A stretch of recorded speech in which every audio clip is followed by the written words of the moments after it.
Welcome one and all to yet another Age of Sigmar battle report, the Stormcast Eternals versus the Gloomspite Gitz, commanded by the man who is joining me right now to go over this game, Mr. Remington Steele. Hello there.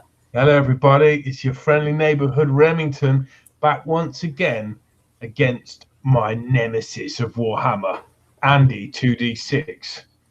And as everyone can see here in the video thumbnail, the Squig Gobber makes an appearance in this game, and he's had one or two improvements to his rules, shall we say, over the last couple of years, and you'll be hoping that he can deliver some pain on the battlefield. So, as everybody can see here, there is the layout of the table with some lovely new ruins that I painted up just in time for this game. And the scenario we're playing is from the General's Handbook, and it is called Total Commitment. So, the way that works, there are 4 objectives on the battlefield, which we'll look at before we go through the lists here. So you can see there is one on the Stormcast side there. There is one over on this side. And in the center, we'll get to what that one means in a minute, but there is objectives also on the Gloomspite Git sides in both of the corners, like so. So if we go back to the wide picture here, you'll see very nicely all of the objectives in the corners there. At the end of your turn, if you hold the 2 in your own half, you get 1 point each for them. And for each one in your opponent's half you hold at the end of a turn, then you get 3 points. So obviously it's worth a lot more to get into enemy territory and start claiming their objectives. And we decided to add a little our own spin on this scenario with a little tiebreaker, a skeleton on a throne in the middle. So if at the end of the game the victory points are tied, then whoever is controlling that central area there will be the one that wins the game. So in a scenario like this, Mr. Remington, what's going through your mind when you're thinking deployment and strategy? Well, I'm thinking the Gloomspite Gits here rely on safety in numbers. The problem is this board is really spread out. And what's more, we've got to get into the opposing corners of the table. So that leaves real weak points in this army. And the Gribblies I have that are really powerful, you can see there the Mangler Squig on the left. You can see my Fellwater Troggoths in green on the right. Well, they're kind of like my heavy hitters. And if they get lost, well, I'm relying on basically weaklings to hold and get to those positions. So my tactic was to hold the positions I have, but try and send out a party to harass and harangue you and try and maybe steal one of your corners. Now, there is one obvious advantage that the Gloomspite Gits will have over the Stormcast in this scenario, and that is that objectives are held by superior numbers of models around them, which is, of course, something that Stormcast don't have a huge amount of, and the Gits, as you can see, do have plenty. So we've spread out our forces evenly, pretty much, across the battlefield here. One way you could approach this scenario would be to just overload on one side and try and just completely lock down that half of the table. So you're guaranteeing yourself kind of a draw on the victory points there by just giving up one half and just completely destroying the other half, and then trying to lay claim to the central tiebreaker there. There is risk involved with that, of course. If something goes wrong with your plan, you could find yourself behind and not be able to get across to the other side. But thinking of that, the realm gates are in play here as well. So there is the possibility of jumping to the other side without the risk of instant death anymore, which you feel is a nice change to the realm gates since you've had quite a few large beasts destroyed in that manner before. That's correct. And what's more, you need a wizard nearby, don't you, to be able to do that, right? You certainly do. You need a caster or a priest within range.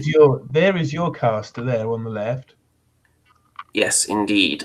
That being, of course, the knight. I can't even remember what this one's called now. Vexilor? I don't know. Aquila? This is the knight incanter. That's it. Okay. There we go. Cool. So, and what do I have? I've got a little madcap shaman, haven't I?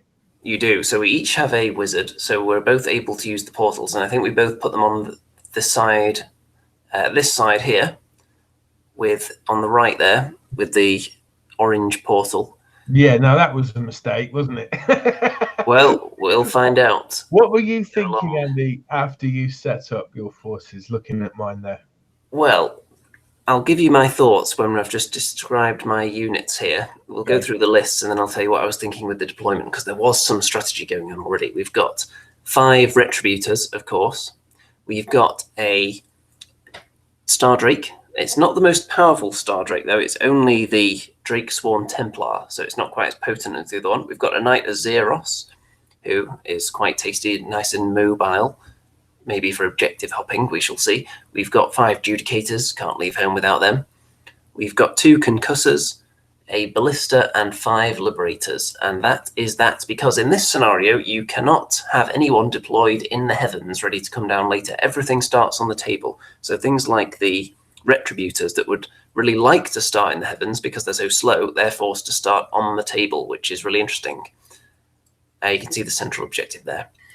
So, on your side, what have we got here? Because we've got quite a few squig-based units, haven't we? Yeah, now, I had a lot more drops than you, and I wanted to make that so because I knew that I would need to deploy my forces into a lot of different areas.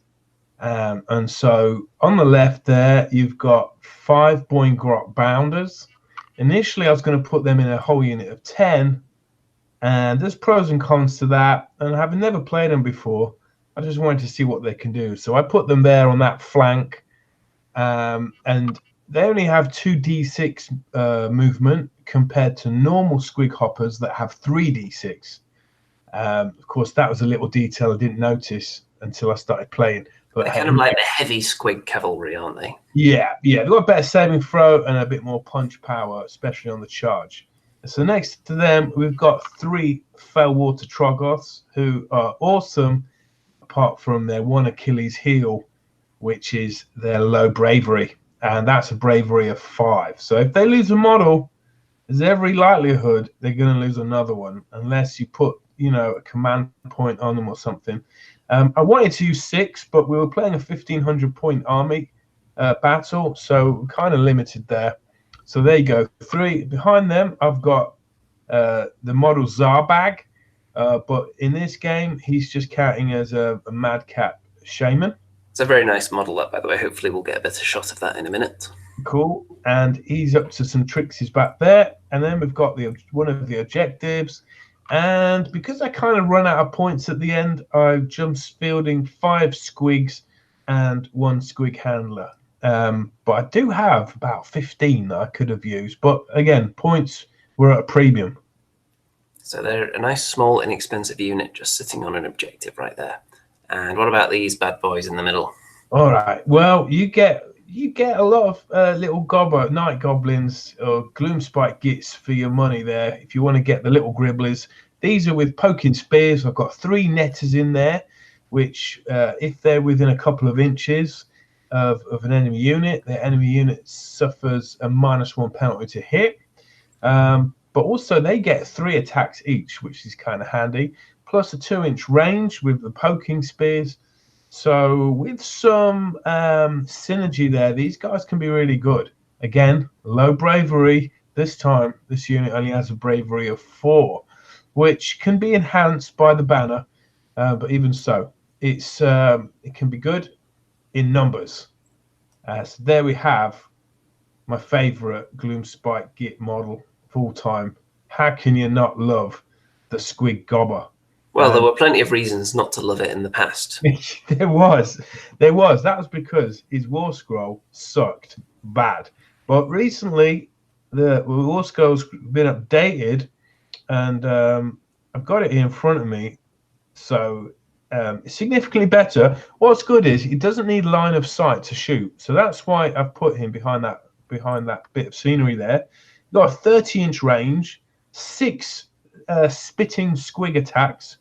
That's his range attacks. 4+ to hit, 3+ to wound, and D3 damage each. So significantly better there. Plus, it gets a bonus to hit if the enemy unit has 10 or more models. Unfortunately, none of your units. Yeah, that won't come up against Stormcast very often. Yeah. Okay, so at the front there, we've got the other 5 Boingrot Bounders, and to just slightly to the right of them in the middle, you've got my Loon Boss on Giant Squig, and he's also my general. And behind him, you've got 10 normal Squig Hoppers. And to the right of all that block of squigglies, we've got the Mangler Squig. Now, this is not a Loon Boss on Mangler Squig, it's just a normal Mangler Squig, even. And in the other corner, we've got some shooters, and they're Night Goblins with bows. We only have a short range of 16-inch, and they need 5s to hit and 5s to wound. So that's kind of not so cool. Unless you've got numbers, they're not great, but they're cheap, and there's loads of them. And something that should be noted here, this piece of terrain is deadly. This entire square with these ruins around it. So that means that they're actually a little bit safer in there than you might think, unless they decide to start dancing around inside it, in which case they could suffer the effects of that. But in terms of the terrain, as we go on to turn 1, let's just go back and show you what other effects there were, because this is an inspiring bit of terrain here. So any of the Gitz that want to stay in there will have slightly improved bravery. And if we just whiz back a little bit further, the Stormcast have the opposite effect, because this area is sinister here for them. And in the other corner, this one was arcane, which also explains why the Knight Incanter is positioned there, so she can benefit from the +1 to all spells and unbinding rolls. And there are a few other pieces of terrain about, including this big central area here that you can just about see bits of. But there is a vast area of terrain here between 2 long ruins, and that is mystical, which means that it's going to be quite tough to take out units that are in there, not only from that effect, but also just from the terrain bonus, because it's a very large area of terrain. So, turn 1, and that will be going to the Gitz. Now, what were you thinking, Andy, as you looked upon my colourful warriors? Well, at this stage, I'm thinking that is quite a mass that's heading in my direction, and I need to really prioritize targets here with the shooting attacks that I do have, because there's quite a lot to chew through. You look at the squigs and you think, well, there's not that many of those, but you're looking at multiple wounds in that case, if That's the squigs are what you're looking at. So you've got to be wary, and these guys, not so much of a concern, but they are in large enough numbers that they can be a pain in combat. It depends what they're up against. So you've obviously pushed those into the middle there. Good point there, Andy. And for that reason, I knew that your Star Drake Dragon, you've just said he's not as powerful as the optimal one, but Jesus, that guy is amazing. And with such a long movement, I believe he had what movement, 12? Yes. So 12 inches plus a possible charge, plus an amazing breath weapon, plus another shooting ability that can get up to D6 units. It's pretty scary. So I thought, rather than inviting you to take one of my objectives I held, I would lure you into the middle and try and bog you down with all these stabbers. So I pushed the stabbers forwards to bait you. And then if you look at the picture, that picture, I moved my Troggoths forward a bit. That was for 2 reasons. One, to get in range of your Star Drake in case he came into the middle. I'd get some options. And 2, to be still close enough to my objective to get the +1 bravery if necessary, and also to defend it. And the third reason was that I can use that Realm Gate to totally baffle your mind and get those Troggoths on the other side of the table, away from your Star Drake, and right on your other objectives. Suddenly overloading one flank would definitely be an option with the Realm Gates positioned as they are. Exactly.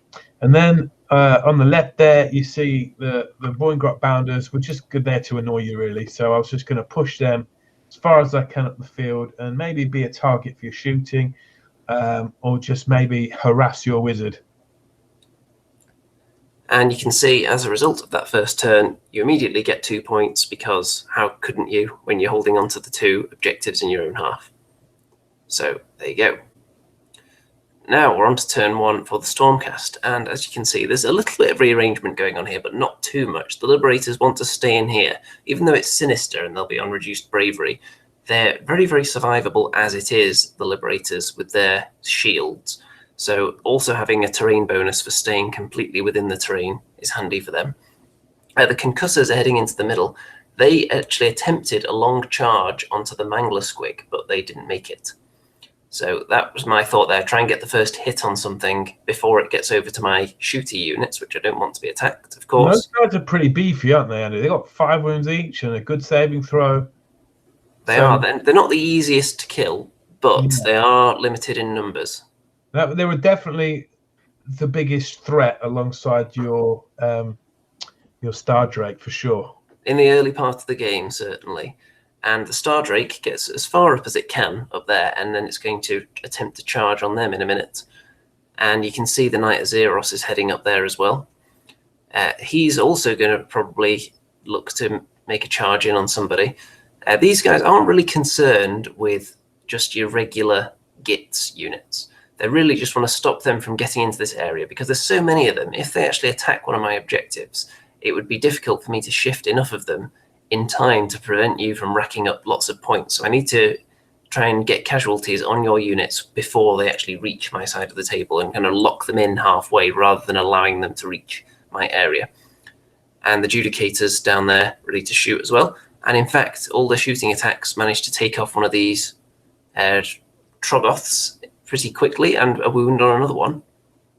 Yeah, that broke my heart straight away. Well, they are an obvious target because they are pretty damn tasty. And you'll notice here that the Knight of Zeros and the Star Drake both made it into combat with these Gitz. And look at the carnage. If you think how big that mass of them was before. That Star Drake is just out of this world. I mean, I think I did some shooting with my Mangler Squig in my turn. And I think I did get some hits on him, but he just brushed them off easily. Now, that Star Drake inside that piece of terrain, or maybe it's because he's close to your hero, he had a +1 to save. He had a +1 save from the terrain, and he was also at +1 to hit for the Knight of Zeros as well, which affects everything and not just shooting attacks anymore. Which was devastating because however many wounds I got on him, I think you were just able to brush them off. In fact, you were on 16 wounds, and I took you down a couple of wounds. Yeah, there's 2 wounds gone here. Yeah, a little poking stick was poking away, but the amount of varied attacks that dragon has, it just devastated me. When it comes to 1 wound models, typically an unhurt Star Drake is going to be eating 3 of them before combat's even started as well. Yeah, that's one of his special abilities, isn't it? Yeah. And it's similar to the good old the giant stuff into pants attack from the old days. But worse. But yes, you can use it on multiple models and no kind of save against it, so being in terrain doesn't help you. And I mean, look at that casualty pile instantly. So that is a lot of death dished out there. Now, I believe you did use a command point, though, to stop them taking a bravery test because otherwise, or a battle shock test on their bravery stats, because they would have just been instantly toast. And that meant that had I gone first, should I say, in battle round number 2 and got 2 turns in a row, these guys would have been free to charge something else. So you couldn't afford to take that risk, could you? No, and with the movement of your Star Drake, he could get right up into one of my now relatively undefended bonus areas there, and so I had to keep the Star Drake tied down with those little Gitz and take a chance at rolling on the bravery of those trolls, which I passed the bravery test, thankfully. So the 2 remaining trolls stay. One of them's going to get a chance to regenerate. You can see there's a dice on the Mangler Squid there. That's because he's been wounded by something. Probably, I believe that was the ranged attack of the Concussors there, kind of the lightning breath of their Dracoths. But you can see now that Mangler is in range to charge those what are they called? Drake? What? No. The Concussors are Dracoths, and there's also the Star Drake close by as well. Exactly. So he's got options. With a move and a charge, I could do that. I think it's got 3d6 random movement there, so there's every chance that that Mangler could cause havoc, especially on the charge. So, of course, the Stormcast pick up the 2 points for not moving off the home objectives as well. And turn 2. Now, in the second battle round, the Gitz get to go first again. So, there's a little picture of the bit of a better angle on the little wizard here. And look what he's done. So this, of course, it's not the actual model, but do you want to tell everyone what this is representing? Because I don't think we mentioned it when we were looking at your list. Well, just for a laugh, really, I had 100 points, which in retrospect may have been better spent on more Gitz. Instead, I thought, for a laugh, I will pay 100 points for the... no, was it 60 points? I think it's about, or was it 40 points? Well, Ravnak's Gnashing Jaws, Endless Spell. So I paid for that, and to represent it, we've got a squig-like model from Anders' collection. Yes, so there we go. Yeah, my wizard was able to cast that, and your wizard was not able to... no, because my wizard had already used her auto-dispel from the previous turn. Yeah, so I'd moved my wizard up in the previous turn a little, so that enabled me to, once I'd cast this spell, I could move it any direction up to 12 inch. And if it passes over any units, each unit suffers D3 mortal wounds. But in addition, any unit that's within an inch of it suffers D3 mortal wounds too. So I was just able to push it right up against... these retributors here have clearly taken one casualty as a result of that. And from past experience, I think taking out those retributors with shooting and magic is your best bet, because you don't want to get into combat with them guys. Definitely. They don't have the best save by Stormcast standards. Of course, they don't have shields. They do have more wounds than your average Stormcast, but they are slower. So shooting them up is usually the safest way. And you can see there he is, tumbled as a result of these great teeth that have just approached in the form of an endless spell. And what's going on here? It looks like the trolls have disappeared. Yes. Look, there they are. Yes, to bamboozle you, I did some movement shenanigans and put the trolls through the realm gate on the other side. So now your Star Drake and your concussors have got a quandary. Do they come around to the sides now and try and deal with this threat, or do they go for my held objectives? Yeah, you're quite well stacked on this flank now, because you've got several squig units and a hero and the Mangler and now the trolls as well. So that's correct. Now I failed my regeneration save, which sucked, but there you go.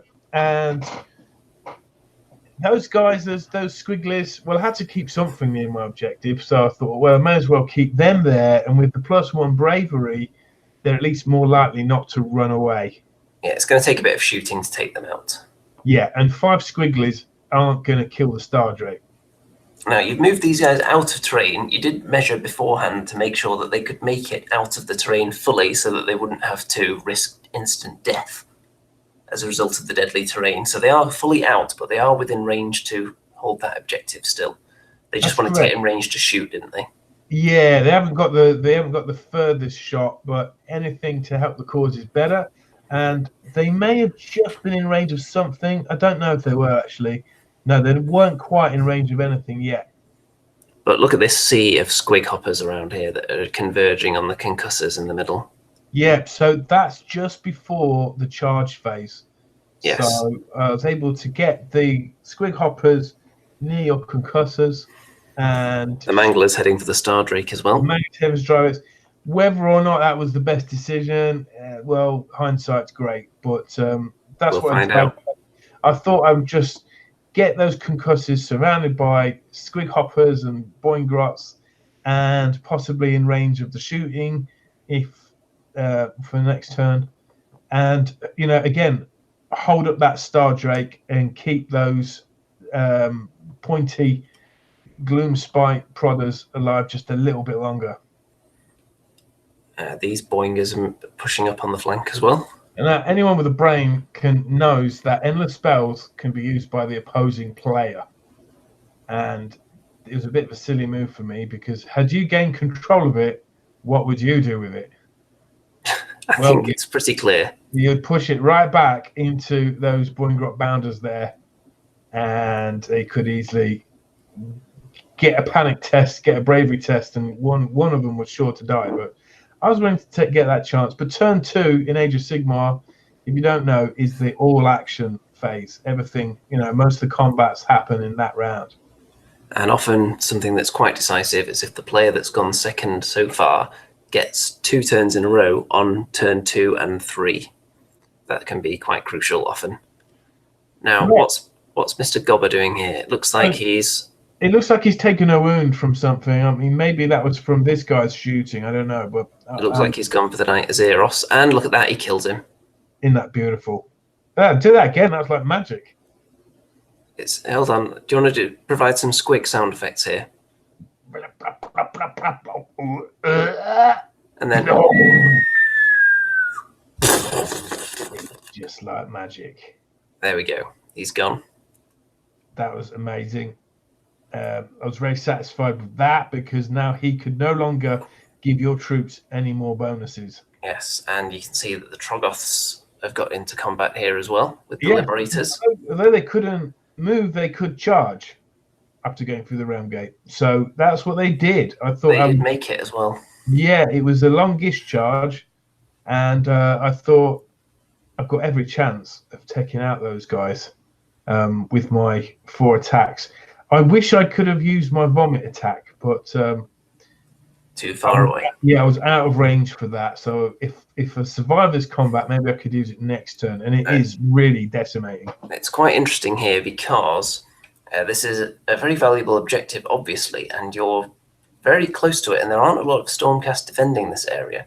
I mean, the Ballista isn't going to do that much in close combat, and these guys aren't exactly the most powerful units, and you've got a lot of squigs that could head this way soon. So we'll see how that turns out. And look at this. I'm not too confident going into this fight. So not only have I got my Boingrot bounders in there, but I've got my squig hoppers and I've got my loon boss on the giant squig there in the middle. So just to make sure. Yeah, I wouldn't be too confident of the concussors defeating that lot.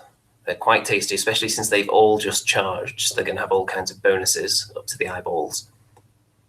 And the Mangler has made it into the Stardrake as well, so that's going to be interesting. What's going to be most interesting, though, is which combat you're going to start with, because you've got quite a few here. You've got trolls in there, a wounded troll, so potentially if they don't go first, then they risk maybe losing a model. And then here, you've got lots of these units to choose from, but they're multiple units, though, so the one bonus to taking larger units is that when you activate first, you're activating a lot more models before the enemy can strike. That's true. I mean, yeah, probably I would choose the Boingrot Bounders or the Loon Boss. But I don't know. I didn't want my Mangler Squig to get mashed up without getting something off you first. Yeah, because whichever one of these two goes first, really, if they can roll well and knock the other one down a power level, that would be quite a big moment, I would say. Yeah, so I think I went for, if I'm not mistaken, I went for the Mangler Squig first. It looks like you did, and I believe you put, I can't even see what that number is because of the shiny nature of these wound counters. Wasn't as many as I wanted, for sure. I think you may have only done 1 wound.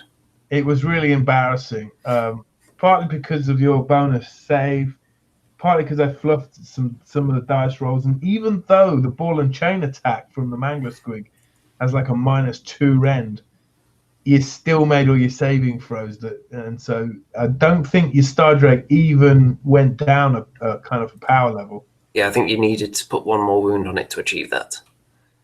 And you can see I went for the concussors first to try and thin out these numbers a bit that are going to be slicing and dicing with their teeth very shortly, and managed to kill 1, which is a little bit disappointing.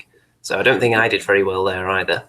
No, and so then it went back to my turn.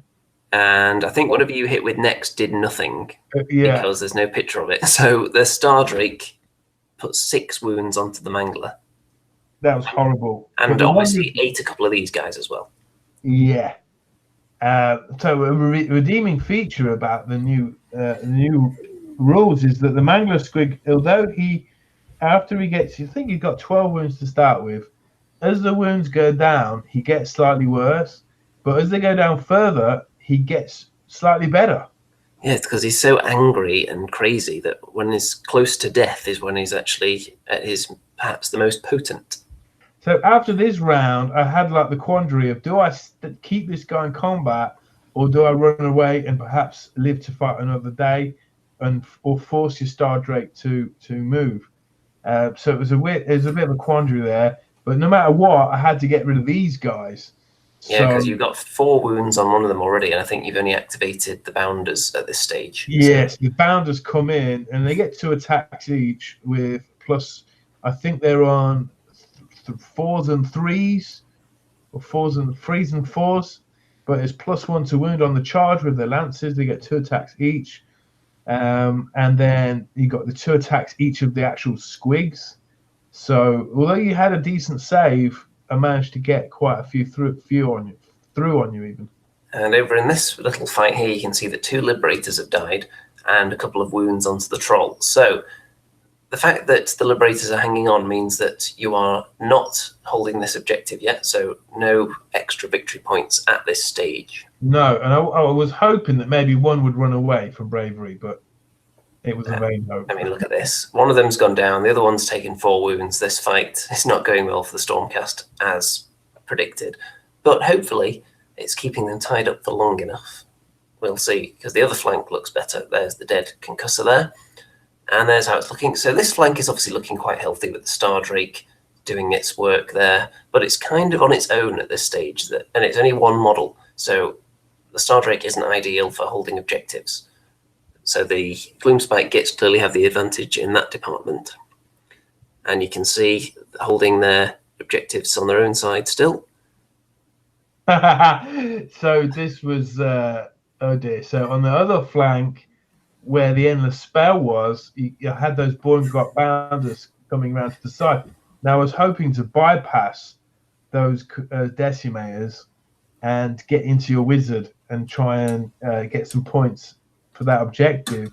Yeah, the Retributors did kind of steam in there and make it quite a bit of mincemeat of that unit of bounders on the charge. I didn't count on them making that charge, but they did, and they kicked some butt there. Wow, they got what, 3 attacks each, and if you roll a 6 on one of them, it's like D3 wounds. I think they have a couple of attacks, but the champion of the unit gets 3. But yes, any kind of these big hammer-wielding units, whenever they roll a 6, there's some serious pain being dished out. And you were rolling lots of 6s. And there's the result of that. Quite a few casualties in there. And then this is on the Stormcast turn, by the way. There just wasn't a picture of the turn dice for some reason.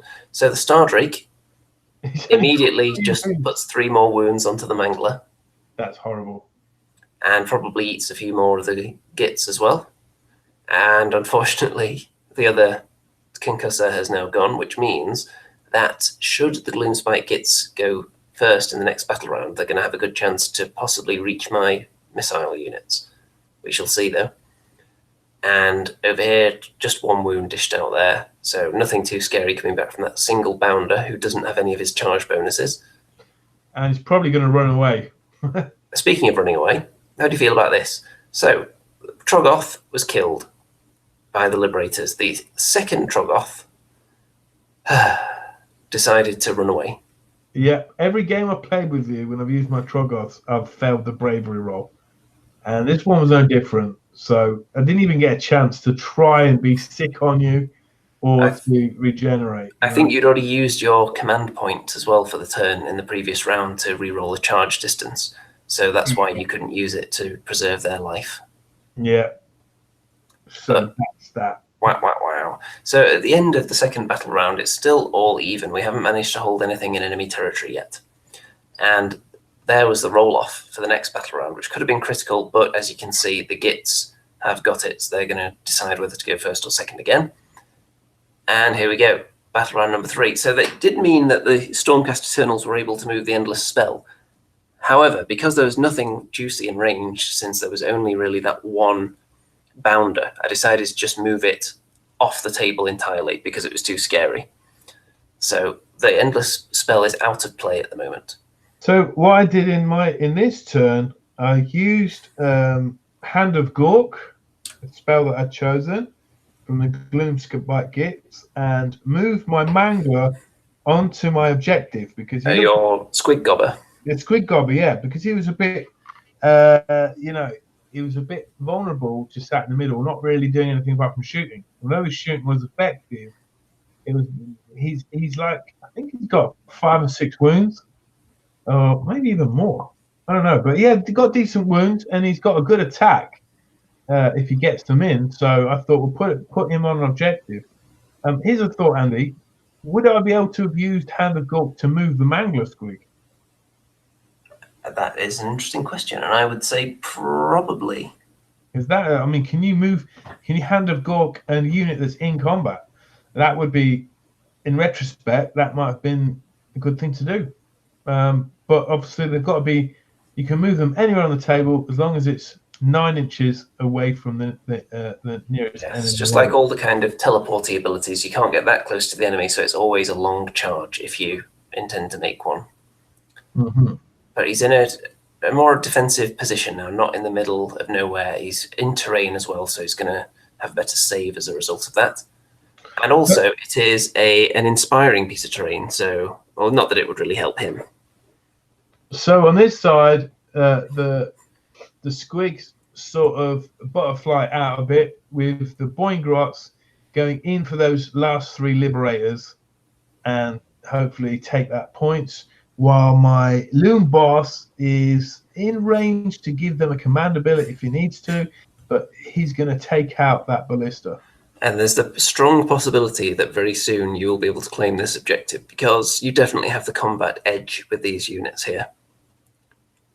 Yeah, exactly. And these guys are sort of near enough to that objective to defend it, but they're now in range for some shooting. Yeah, most of them are in range to shoot now. There's just this one kind of tapering off at the back to stay within range of that objective.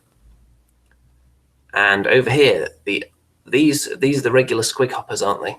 Yeah, so I was just basically throwing more logs on the fire. So just trying to hold up that Star Drake and feed him squigglies. And had you made a really long charge as well, you would have had the option to possibly charge the Judicators that are just down here off screen. Yeah, and those Judicators they did all right with their shooting so far, haven't they? They've done all right. Not devastating, but just sort of defeating me slowly here and there. I haven't really mentioned them yet because they haven't done anything too crazy. You can see the Star Drake is up to 5 wounds now. And what's the Squig Gobber going to do this time? Oh, well, it kills a Judicator. 1.5 to be precise. Kills one, takes a limb off another one. Yeah. And over here, both these guys succeed with their charges, both these units. So you're really close to taking this objective here, because after consulting the War Scroll, the Ballista counts as a single model.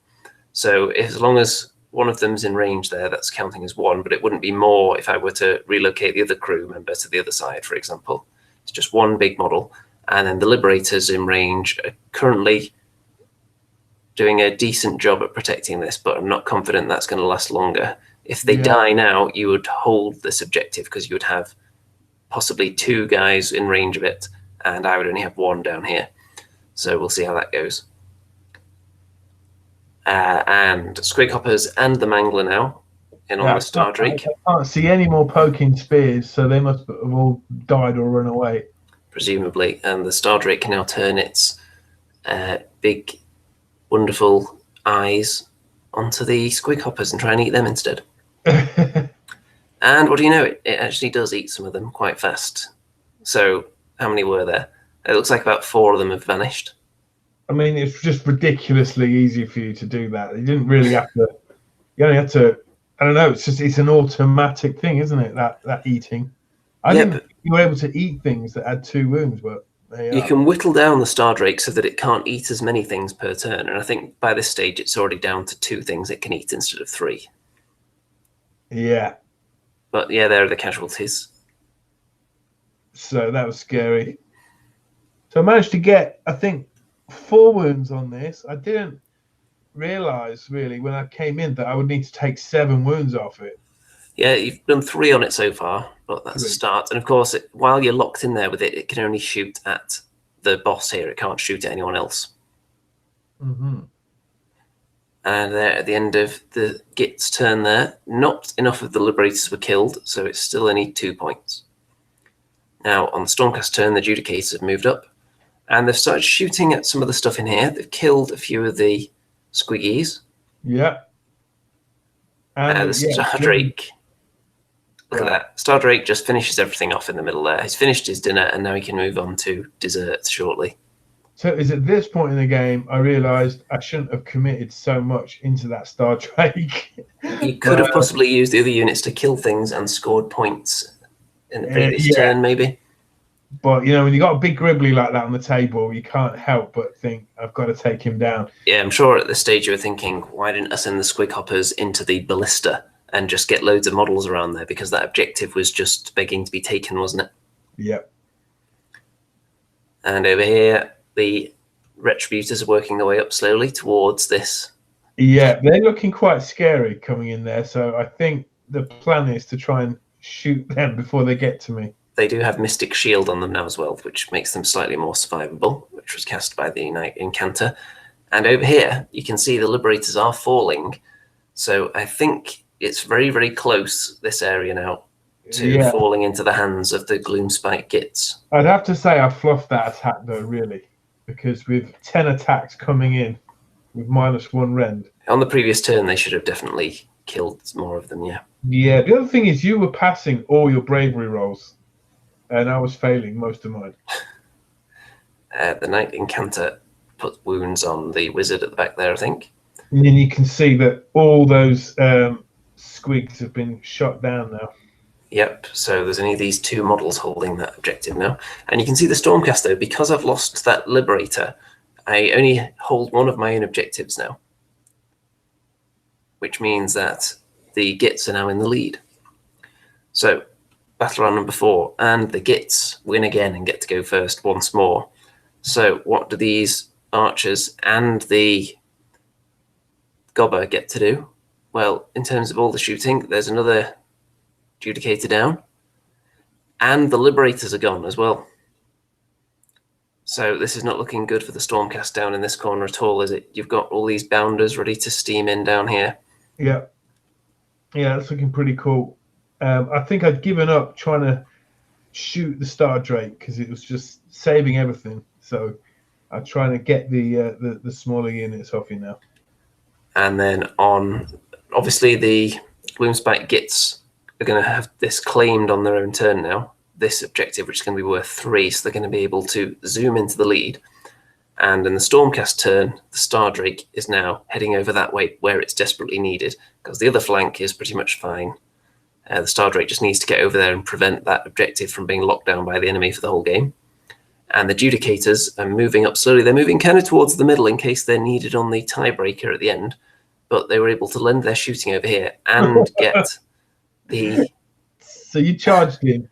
Yeah, the Retributors steamed in there. You just twatted my squig gobber with your hammers, rolled a load of 6s, and I didn't even get to fight back. Yes, so Squig Gobber and the Wizard dead. And the Stormcast now have this objective as well. The Ballista's dead, though. So the opposite corners are going well for different sides at the moment. That objective still being held by the Stormcast. So the Gloomspite Gitz are still in the lead. And they've extended their lead slightly in battle round number 4. But the Stormcast did have their first real high-scoring round in battle round 4 as well. There's only 1 battle round left. And the way it's looking, so if you look at this situation here, if the Gloomspite Gitz go first, they will be able to hold this objective and get another 3 points. They're also already controlling the one at the top, which we can't see at the moment, but they're not controlling that one anymore because that died. But they're controlling, you can see the Stormcast have that one. But the others, the Gitz have this one, and they also have the one in the top right, which was held by the Archer unit. Yeah. So as long as they can score those points, then it's going to be very, very difficult for the Stormcast to do anything, because there just aren't enough objectives around, and only the Stardrake can reach one of those points. So the Stormcast aren't going to be able to score enough, but they won't be able to kill enough of those archers, surely, with the Stardrake to get 3 points. So if the Gitz go next, they can basically guarantee victory. So what happens with the roll-off? Well, the Stormcast Eternals, for the first time, managed to get the double turn. When it really matters, again. It really mattered here. The Stardrake just swooped in there, devoured a big pile of the bounders there, so there's only one left, which means that in addition to that as well, another interesting fact is that Stardrake's ranged ability devastating to do just wounds to lots of units around the table actually killed your what's his name, the boss, the loon boss, the loon boss, who could have been a potential game winner. He was killed by the Stardrake's ranged abilities. Yeah, which basically rains down moon rock.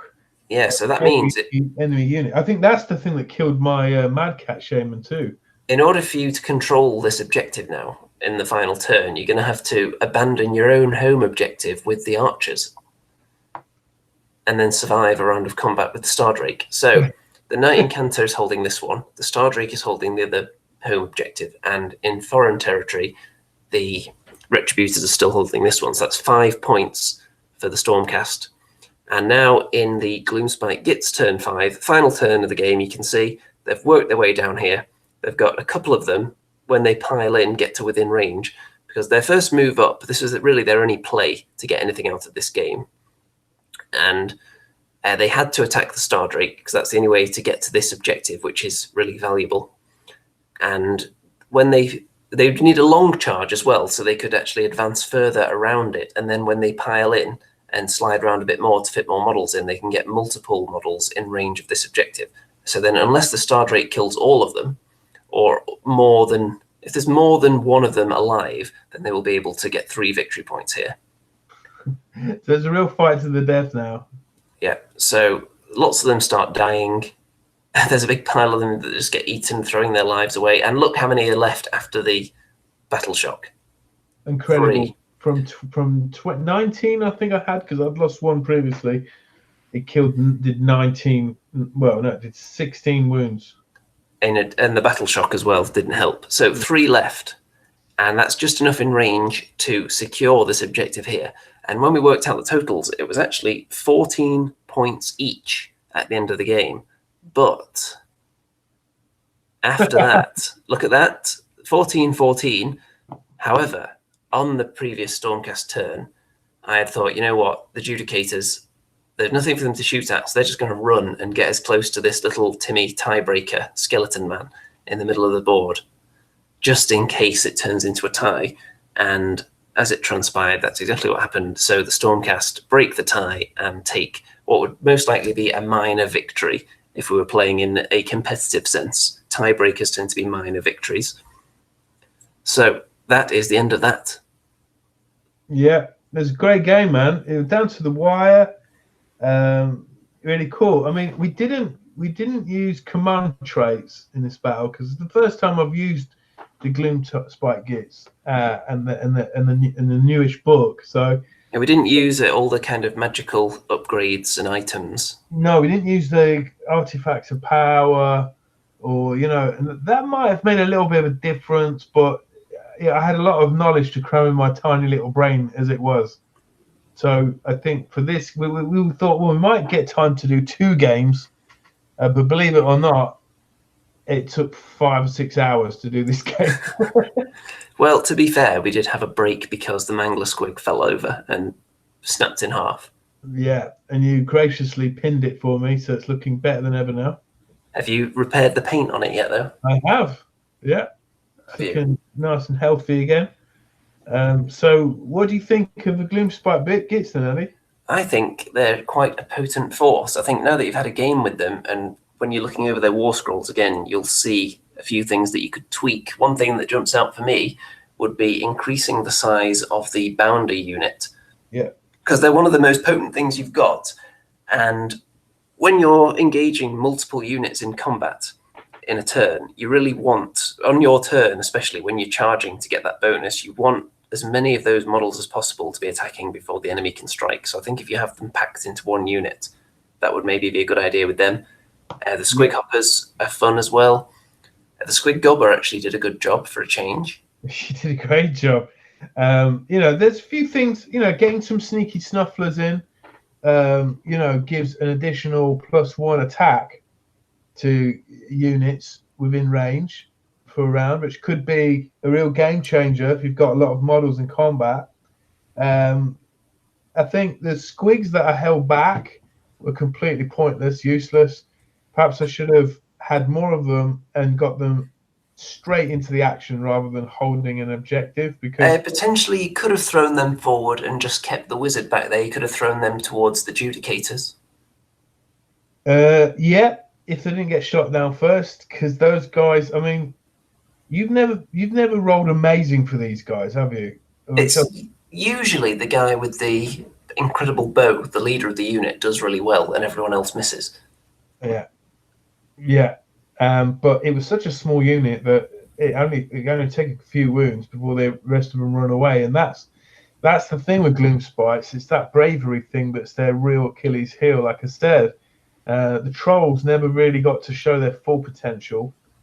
So I would like to get a unit of 6 of them, see how that does, because then they'll be less likely to run away. So more bounders, more trolls. It's risky though with those Troggoths taking multiple of them, because the bigger the unit, the more of them can potentially run away when you take casualties. So it's a bit of a risk taking a large number of models that are expensive. Or maybe 2 units of 3. Yeah, that's an occasion where I would probably recommend smaller units would be better. Yeah, it's just because with their low bravery and their expensive cost, when one of them dies, a bad roll can suddenly drop 5 of them. If you're really unlucky, if you lose a few. Spell-wise, I think Hand of Gork is really, really handy. Forgive the pun. For this scenario, it definitely was. No one had that much mobility compared to what I would normally like to have with the Stormcast, when you can be bringing units down from the heavens, and I didn't have any prosecutors. So it was really just the Stardrake and the Knight of Zeros that provided all the speed. Yeah, and also with the Gloomspite Gitz, you've got the Loon Shrine, which if I had that, I could have brought back a unit of stabbers or shooters, which could have been a big annoyance to you. I can't see it. Looking at the game back now, I can't see a way I could have taken out the Stardrake. It was difficult because you lured it into an area where it was getting +1 to its save, and also it had the mystical save effect as well, which is essentially a ward save on top of its regular save. You were on a 3-up re-rolling 1s. The Stardrake wasn't re-rolling 1s, but it was on a 3-up and a 6-up then afterwards. But a lot of the units do re-roll 1s when they have shields. Yeah, it was just really hard. Even with rend attacks, I just wasn't able to get enough wounds. And you need so many wounds to take it down that I really didn't have the punch. I mean, the Mangler Squig is phenomenal if you put it into a unit with lots of bad guys in it. Not so good one-on-one. Yeah, most of the casualties that were inflicted on your army were by themselves kamikazing into the Stardrake almost. Yeah. The Stardrake did the vast majority of the damage, so I think... Oh, well, he got his points back. I mean, how many points is he worth? It's about 460, I think. I think we calculated that you probably took about 800 or 900 points. In fact, you took 2/3 of my army out with that. You were happy to feed it, but I think with the scenario, the earlier you get onto those objectives in the enemy half, the more you're racking up points. And my other units were slow. Anything that I wanted to hold an objective with, you can't really use the Stardrake for that because it's just one model and he's needed in the fight elsewhere. You can't really use the Knight of Zeros because he's one model. So all my units that were slow were struggling to actually get across the table, as you saw with the Retributors, took quite a long time to get over to the corner with the Squig Gobber. So I think if you'd maybe concentrated on the objectives and were less concerned with trying to kill the Stardrake, I think you could have built up a bigger lead before the end of the game. If I just thought about racking up points turn by turn rather than thinking of the end game and you can't, I think in some ways I'm still in the old frame of mind where you still think, kill as many enemy models as you can and you kind of win the game by default. But in this game, it would have been better to use as many movement shenanigans as possible, go in, get an objective for a turn, and then run away out of danger, And you had such mass numbers that if it got into a big kind of war of attrition over an objective, you've got superior numbers there. You'd probably end up scoring for the objective, even if you weren't winning the fight. True. I think I had 20 stabbers. I think 30 would have been even better. Because I physically didn't have enough models to completely surround my objective and stop you scoring on it. So, because you could have easily jumped over with the squig hoppers if I had put my units in front of the objective. And if I'd gone behind it, then you had big walls of the spearmen and the archers that could have come in front of them. So yeah. There were definitely ways you could have played to the objectives, I think. I think that's the Remington lesson of the week, I would say. Sure, but in my defense, a lot of the bonuses that Gloomspite get are against enemy units that have a number of models in them. So, such as the Mangler Squig, it gets a bonus if there's more than 10 models.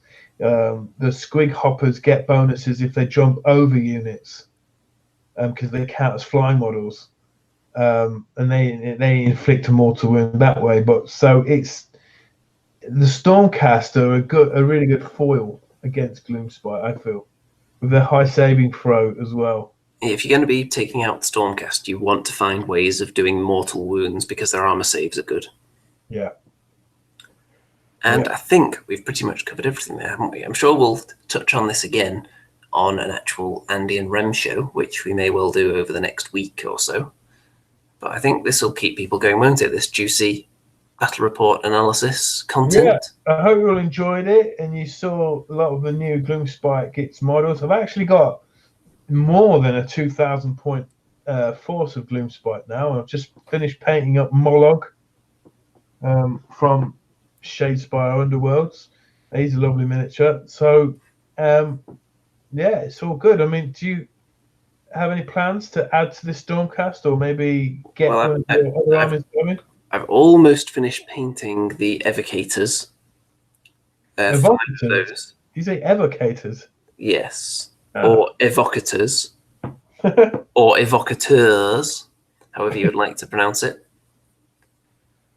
So 5 of those coming very soon. And I'm also, because it's the done thing apparently, working on a bit of an artillery battery. So I've got 1 ballista so far. There's another one currently waiting to be painted. And I just need to get my hands on a 3rd one and also the Lord Ordinator. And then that's going to be just instant death for everybody. Apparently, that's what's the hot stuff for Stormcast at the moment.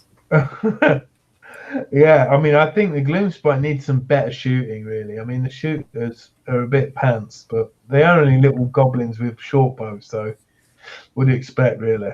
But I like the models, so that's why I painted them. Indeed, and that's always the most important thing, isn't it?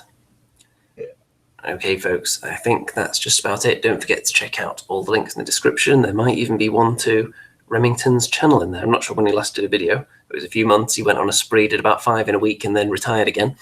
So we'll see if he gets back into the groove now.